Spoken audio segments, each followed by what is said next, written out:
박지훈 선생님도 스트릿 슈퍼 얘기를 또 언급을 하셨더라고요. 네, 스트릿이라는 게 사실 저도 하이 문화라는 것이 저한테는 굉장히 중요한 어떤 키워드였고, 제가 뭔가를 하는 커뮤니티 이런 것들이 굉장히 하이 문화랑 연결이 많이 되어 있었고, 그 당시 이제 이런 스트릿 문화라는 것 이런 얘기들도 굉장히 많이 있었는데요.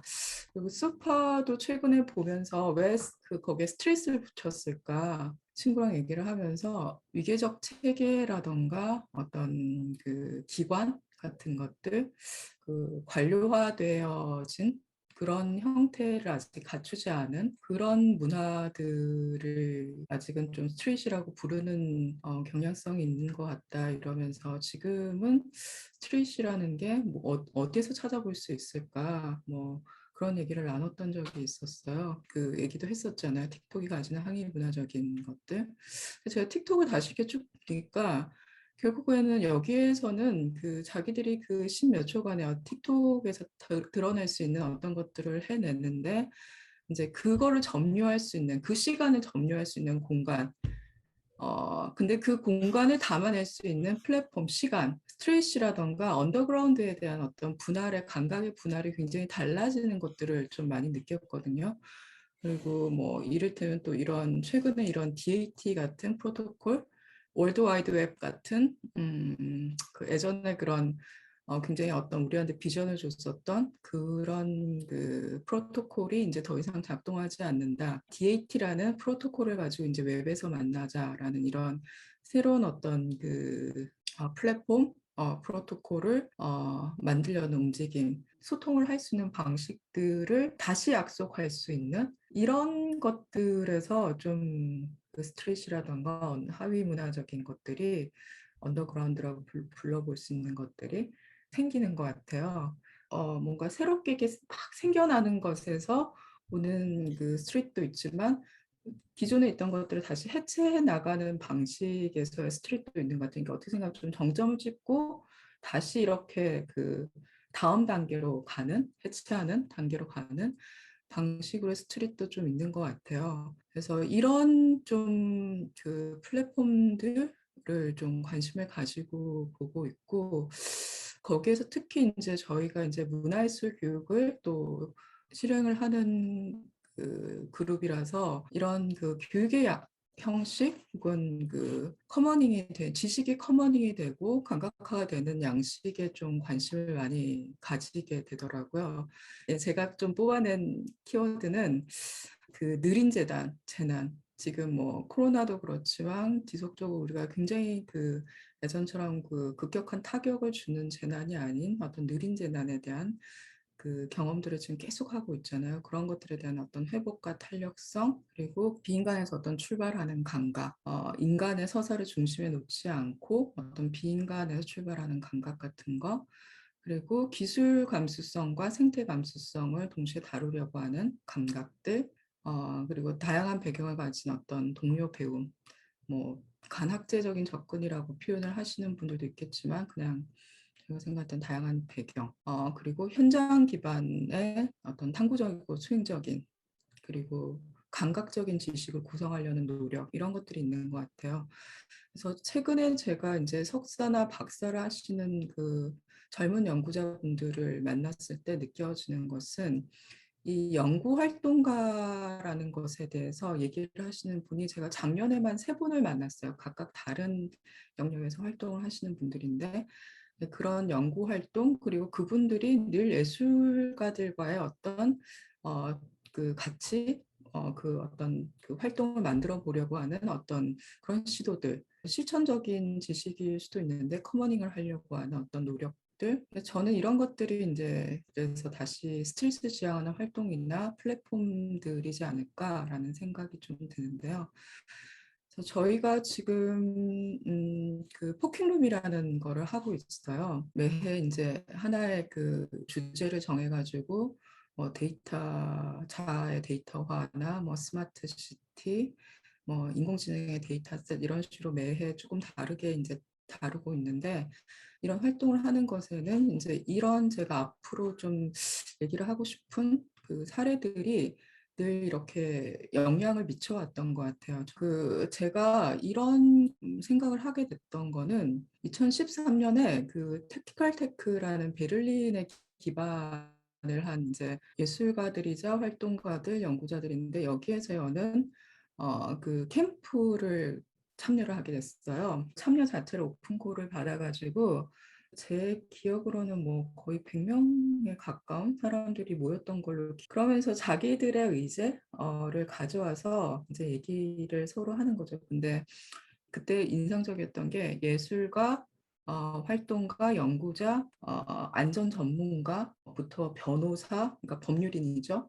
이런 사람들까지 전부 다 이제 그 여기에 참여를 해가지고 자기들이 지금 직면하고 있는 이슈 같은 것들에 대해서 얘기를 하는 거죠. 그래서 뭐, 근데 그거를 이제 굉장히 데이터 기반으로 다 얘기를 하는 거예요. 그냥 그 이슈를 얘기하는 게 아니라 데이터를 기반으로 이것을 어떻게 그 접근을 할 수 있고 풀어나갈 수 있고 얘기를 할 수 있는가. 그 데이터를 모든 어떤 감각화를 하는 거죠. 영상으로도 만들고 어떤 연극적인 어떤 방식으로도 만들고 그 짧은 워크숍들 뭐 끊임없이 이제 벌어지는 토크들 이런 것들을 통해 가지고 계속 얘기를 하는 거예요. 어떻게 이렇게 다양한 그 배경을 가진 사람들이 이렇게 여러 가지 자기들의 이슈에 대해서 데이터라는 어떤 이슈로 접근을 할 수 있을까?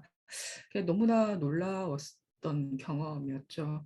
이를테면 저희가 이제 그 국내에서 작년에 만났던 분들이 이제 솔방울 커먼즈라는 그 분들인데 여기에는 예술가, 연구자 들이 같이 포함이 돼 있는 그룹이었어요.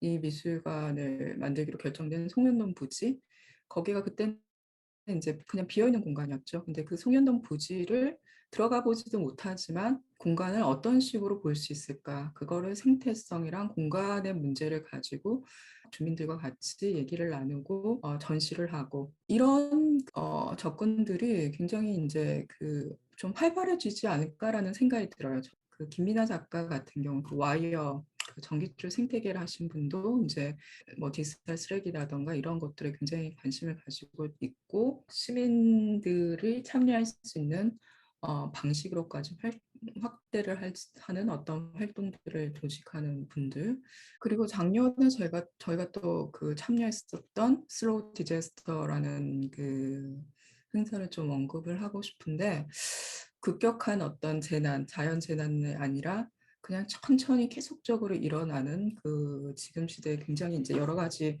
우리가 계속 보고 있는 재난들이 있죠.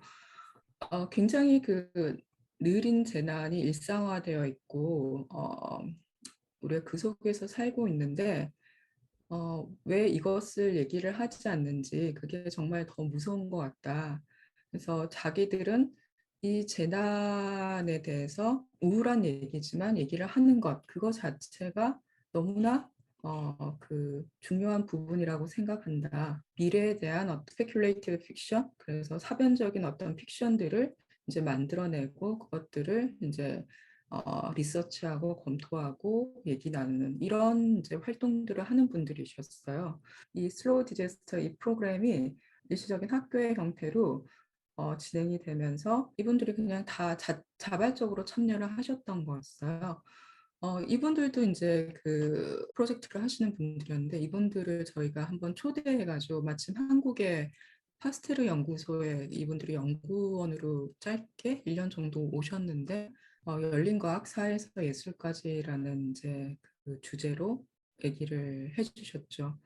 이분들이 얘기하는 거는 오픈 액세스, 열린 과학, 그런 것들을 조직할 수 있는 방법, 프로젝트들, 이런 것들을 이제 얘기를 그때 하셨었어요. 예전처럼 논문이나 이 학회 자리 같은 것만을 통해서 얘기를 하는 것이 답답하다라고 느끼는 거에 더 가까웠던 것 같아요.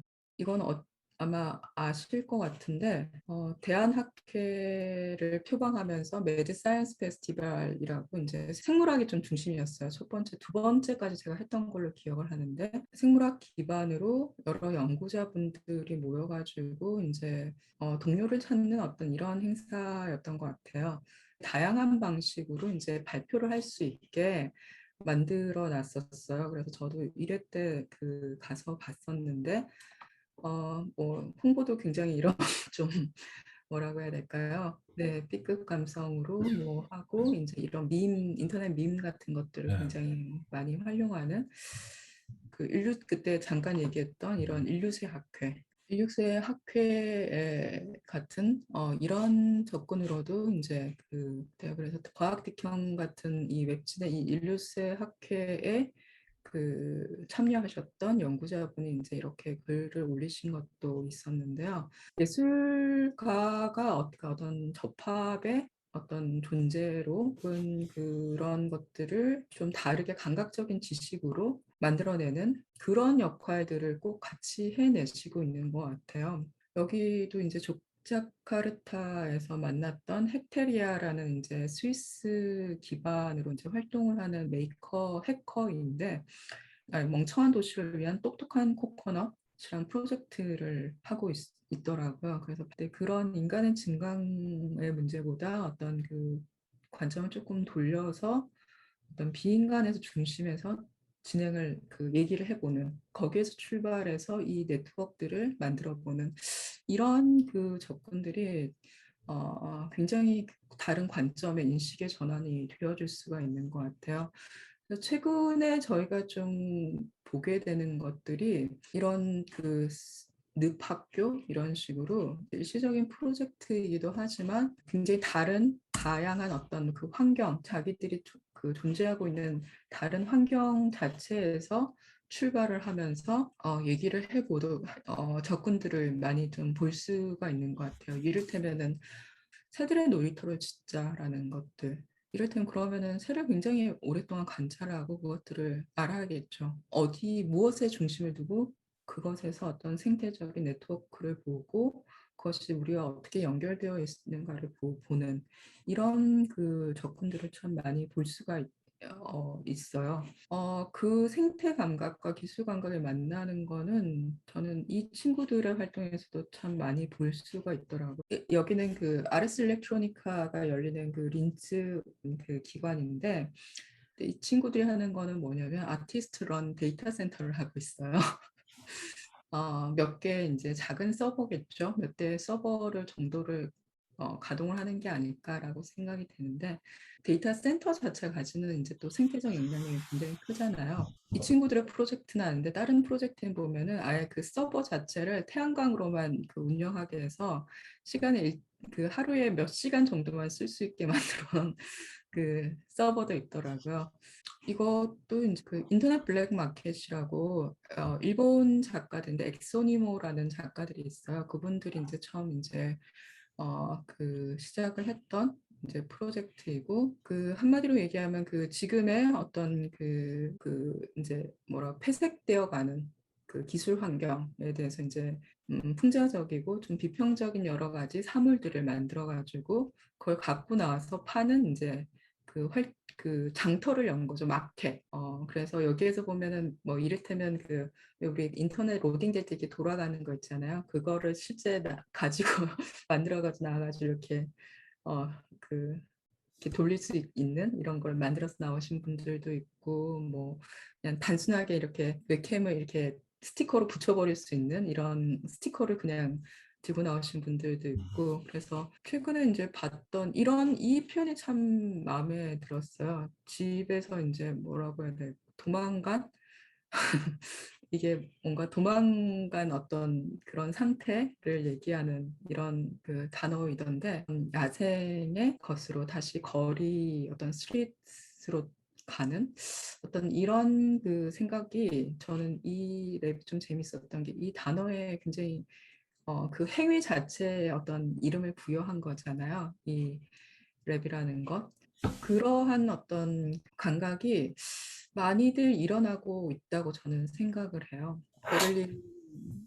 베를린에서 이제 하고 있는 스쿨 오브 머신 기계 학교 데이터와 알고리즘이 만들어내는 어떤 사회적인 어떤 영향력들을 계속 이제 발표하고 토론하는 이런 이제 기관들 이제 헬싱키에 있는 픽셀 에이크라는 페스티벌인데요. 버려진 공원 같은 곳이었는데 거기를 이제 어떻게 사용을 할 것인가라는 것이 문제였는데 실제 우리가 이 공간을 어떻게 써야 되냐 이런 것들에 대해서 리서치를 하고 뭔가 예술가들이 작업을 하고 그 공간을 채우는 전시를 하고 이런 것들을 볼 수가 있었어요. 그 어떤 배움이나 지식을 다시 어떻게 구성을 하는가. 저는 최근에 어떤 스트릿이라고 생각되어지는 활동 중에 가장 관심을 가지고 있는 게 이런 활동들인 것 같아요. 그래서 이런 것들이 얘기하는 연결하고 있는 그 이슈들, 감각들, 뭐 미래에 대한 생각들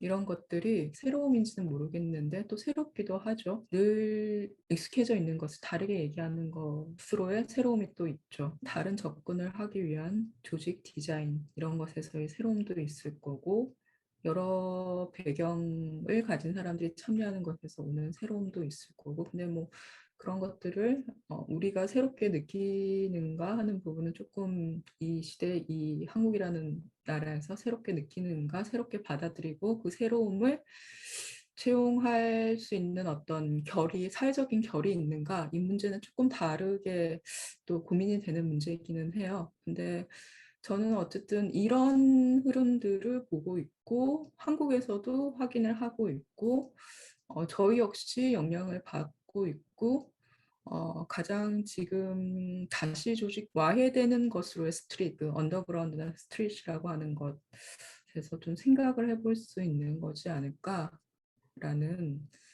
이것이 이제 그 문화관의 그 계획과는 얼마나 연결될 수 있을지는 모르겠지만 이런 것들을 중요하게 생각하고 네, 얘기를 하고 싶습니다.